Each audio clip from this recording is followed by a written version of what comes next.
Hello students, welcome back to our channel left hand commerce.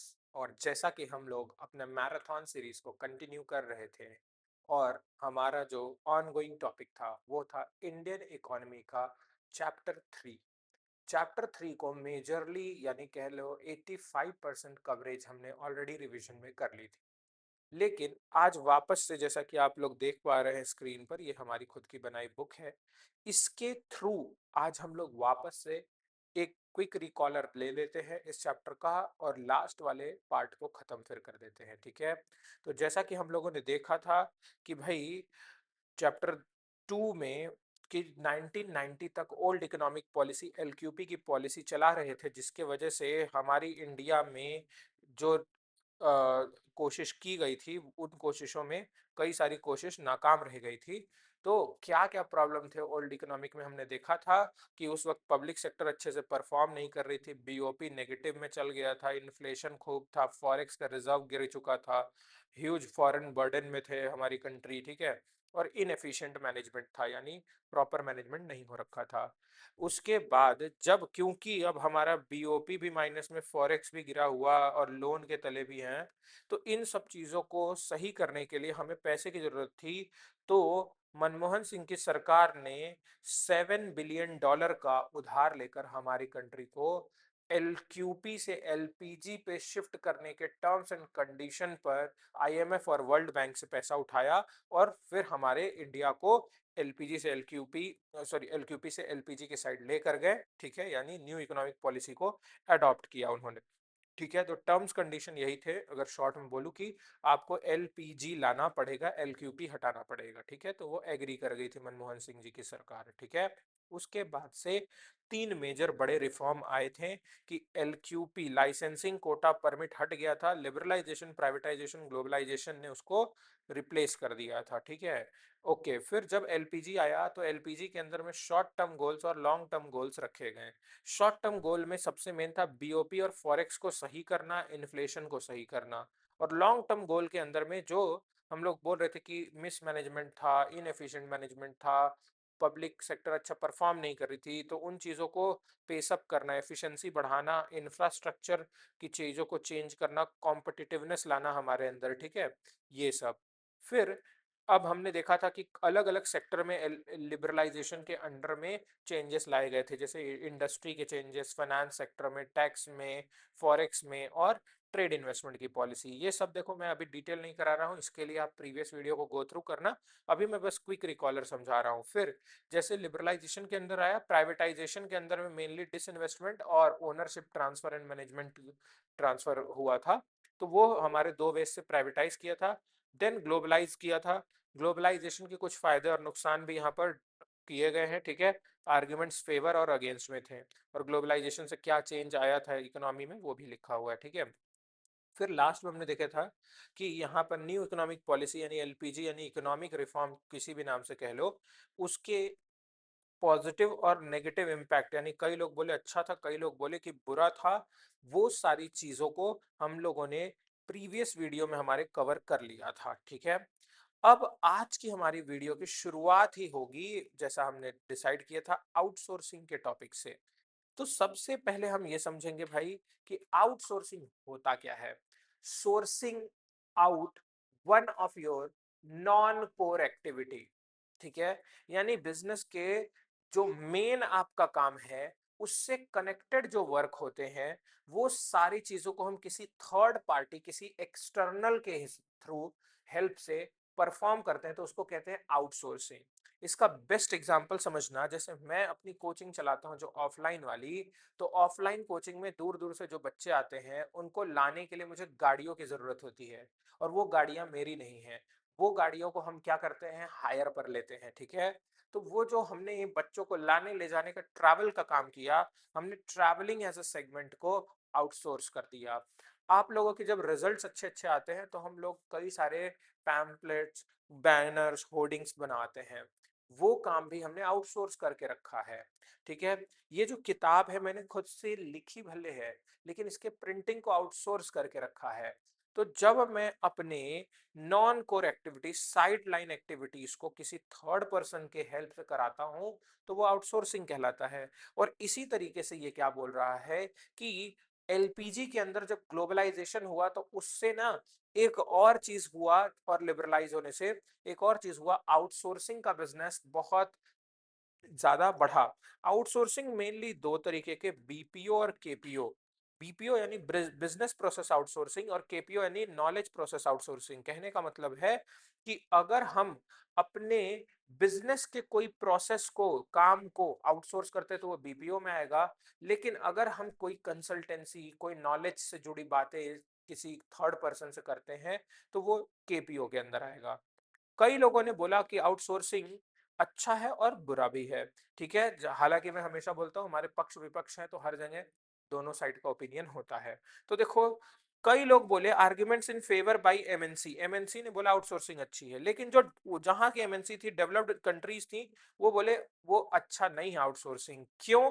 ये बहुत important नहीं है, बट फिर भी मैं आपको थोड़ा सा कवरेज दे देता हूं। देखो, कई लोगों ने कहा कि भाई इससे फेवरेबल गवर्नमेंट की पॉलिसी है। ठीक है, फेवरेबल गवर्नमेंट की पॉलिसी है। ठीक है, गवर्नमेंट की फेवरेबल पॉलिसी है। ठीक है, दूसरी है लो वेज रेट्स। ठीक है, यानी एमएनसी ये बोल रहे हैं कि देखो, पहला तो एमएनसी बोला कि भाई आउटसोर्सिंग क्योंकि बढ़ाने के लिए गवर्नमेंट फेवर में थी, तो भाई इजी नॉर्म्स थे, इजी टर्म्स कंडीशन पे गवर्नमेंट ने अलाउ किया था और हेल्प कर रही थी प्रमोट करने में लोगों को।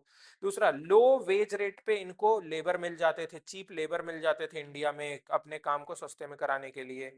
तो ये सारी चीज की वजह से एमएनसी इसके फेवर में थे कि भाई गवर्नमेंट का है भी, हमें सपोर्ट मिल रहा है इसको करने में, और सस्ते दामों में लेबर भी मिल रहा है।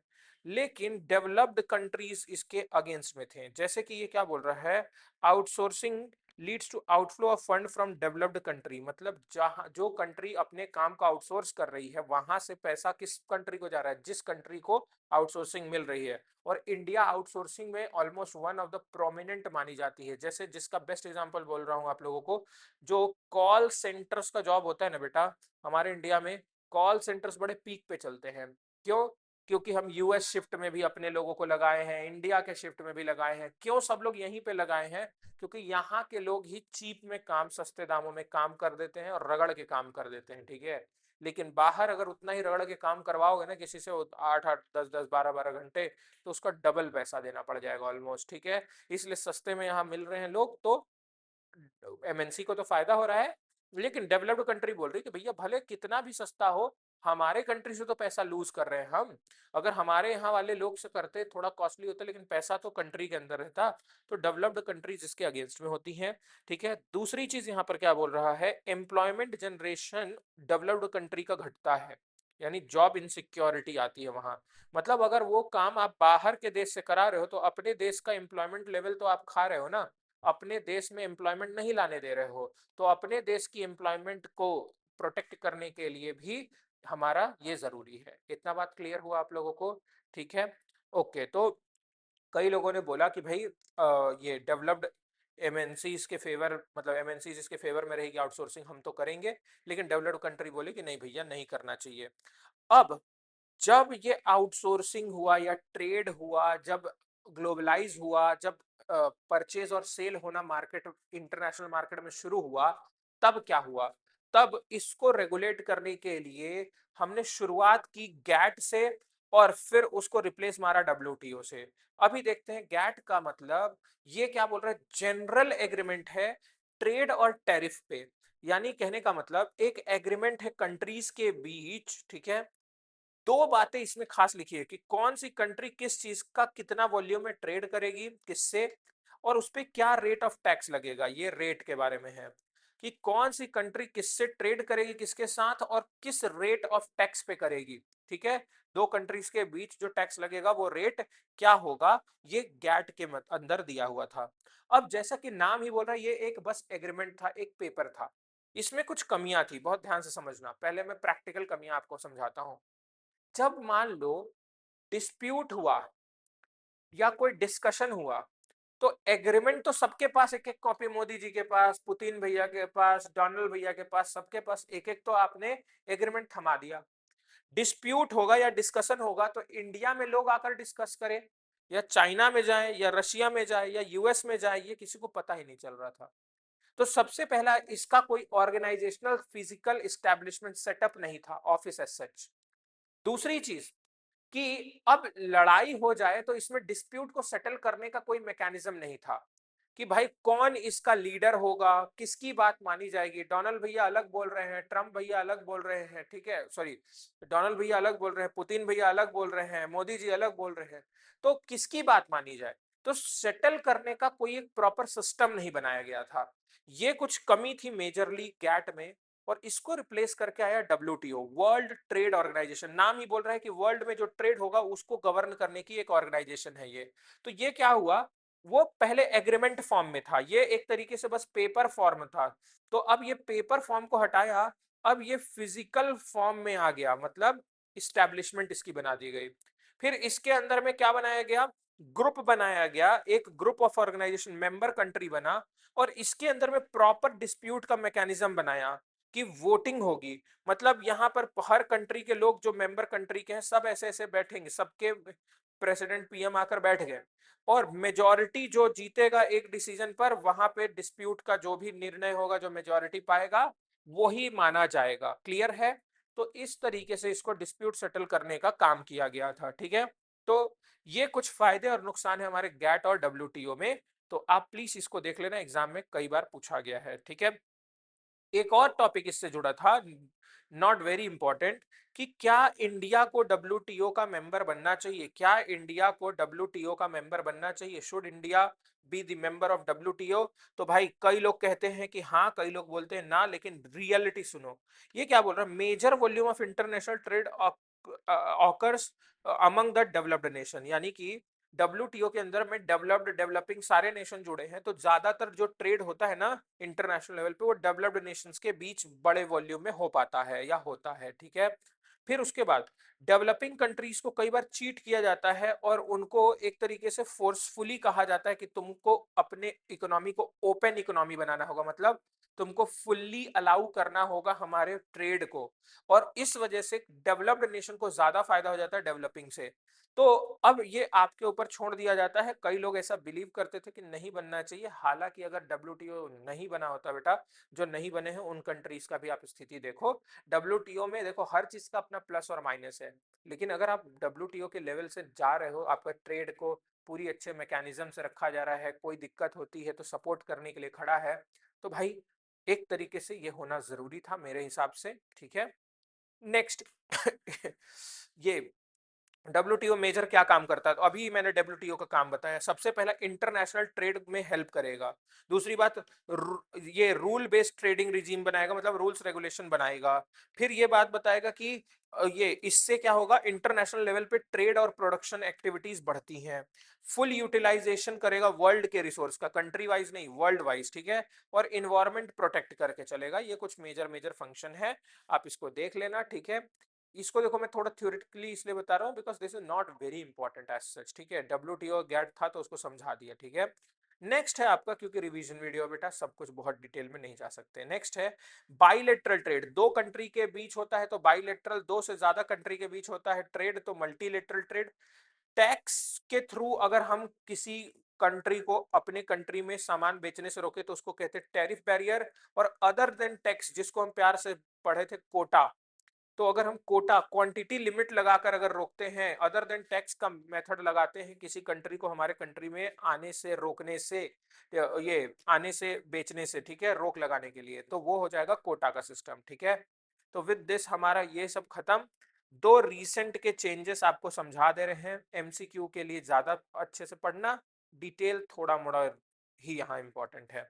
डीमोनेटाइजेशन भाई ये तो प्रैक्टिकली आपने जिया है, और इसके अंदर में आपको पता है कि भैया 8 नवंबर 2016 को अनाउंस हुआ था ये।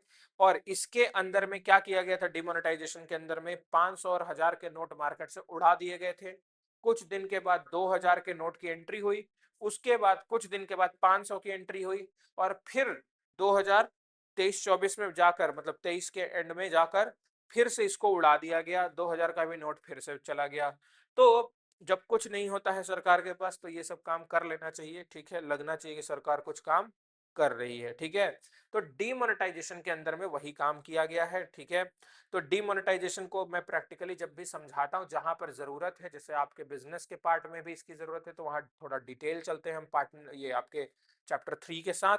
ठीक है, और डीमोनेटाइजेशन को मैं ज्यादातर समझाता हूँ मैक्रो इकोनॉमिक्स में। ठीक है, उसका इम्प्लीकेशन यहाँ पर उतना नहीं। ठीक है, अब डिमोनेटाइजेशन के अंदर में आप समझ ही गए हो कि क्या का काम हुआ था, तो आप एक बार इसको देख लेना। मेनली इसका पर्पस पूछ देता है कि ब्लैक मनी को हटाने के लिए किया गया था, हालांकि कुछ हट नहीं पाया, बट ठीक है।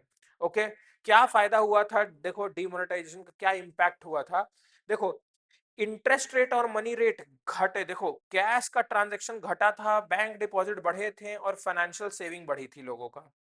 दूसरी बात, प्राइवेट वेल्थ गिर गया था, यानी कई लोग पुराने नोट जो छुपा छुपा के रखे थे वो सब भाई कोई जला दिया, कोई बहा दिया, तो उनका वेल्थ गिर गया।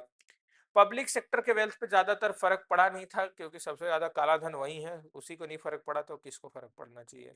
नेक्स्ट है हमारा डिजिटलाइजेशन। ठीक है, डिजिटल इंडिया, पेटीएम उसी दिन से चमका। ठीक है, तभी से हम और आप पेटीएम करें कर रहे हैं। ठीक है, नेक्स्ट है उसके बाद रियल स्टेट्स के प्राइसेस गिरे थे।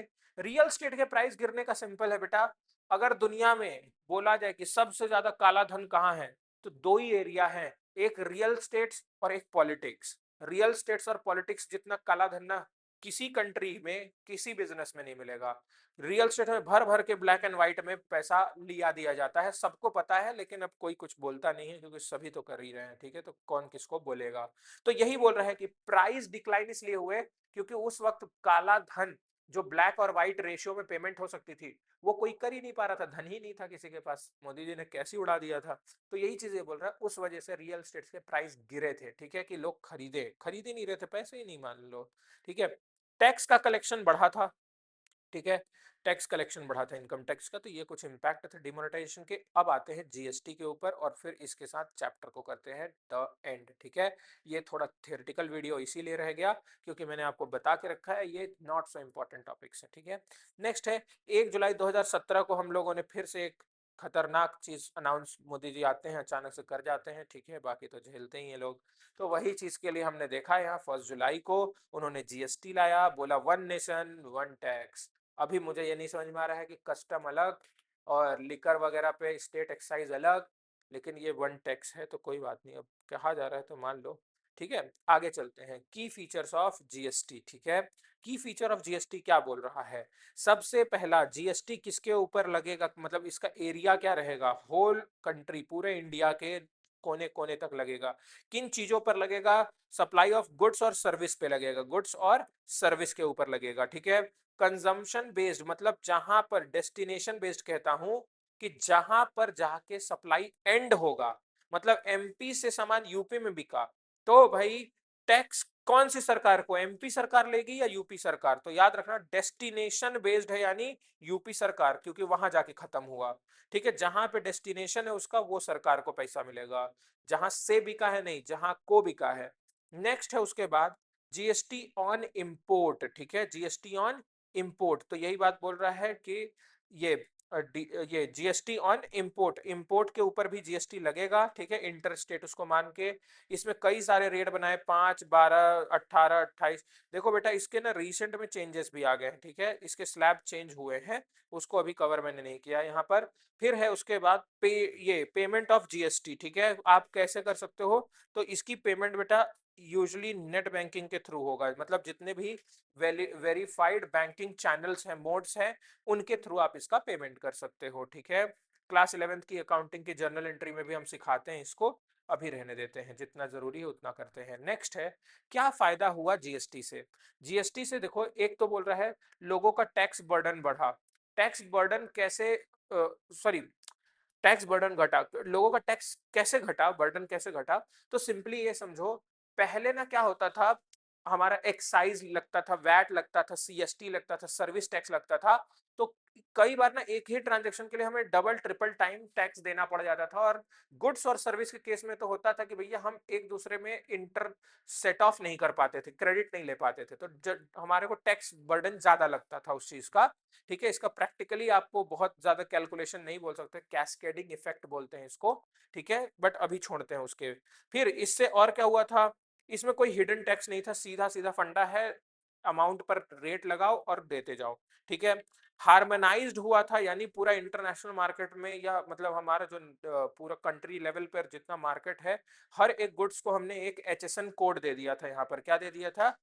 HSN code, harmonised system of nomenclature, मतलब सबका एक नाम दे दिया था और उसी नाम से कैटेगरी बन गई थी उस गुड्स की और उस पे रेट लगता था।